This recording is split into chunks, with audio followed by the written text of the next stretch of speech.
Chef ஒஃபாவை பார்க்கலாமா? அஸ்ஸலாமு அலைக்கும் guys, this is Ofa here. I hope everyone good. இன்னைக்கு ஒரு குட்டி மினி வ்ளாக் பார்க்கலாமா? ஹே காய்ஸ், இது வந்து ரொம்ப ஓல்டஸ்ட் ரெசிப்பியாக. ஸோ வந்து பழைய காலத்து தாத்தா பாட்டி சாப்பிட்டு ரொம்ப ஸ்ட்ராங்காக இருக்க ரெசிப்பியாக.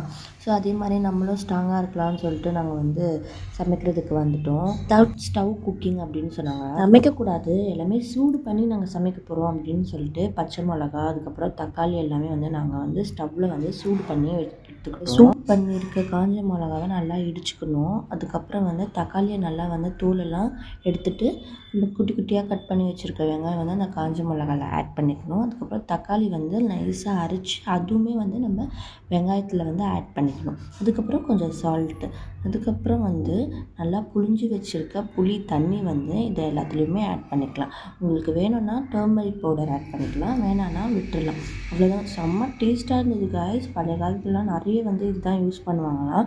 பட் நம்மலாம் இப்போல்லாம் இது சாப்பிட்றதில்ல. அவ்வளோ டேஸ்ட்டாக இருந்தது, அவ்வளோ ஹெல்த்தி கூடவா. நீங்கள் எல்லாருமே ட்ரை பண்ணி எப்படி இருக்குன்னு சொல்லுங்கள். சாப்பிட்டவொன்னு தான் கைஸ் தெரியுது அந்த தாத்தா பாட்டிலாம் எவ்வளோ ஸ்ட்ராங்காக இருக்காங்க அப்படின்னு சொல்லிட்டு. அந்த ரெசிபியோட பேர் கூட எனக்கு தெரியல, உங்களுக்கு தெரிஞ்சால் கமெண்ட் பண்ணுங்கள். இதே மாதிரி மோர் வீடியோஸ் பார்க்குறதுக்கு சப்ஸ்கிரைப் பண்ணுங்கள்.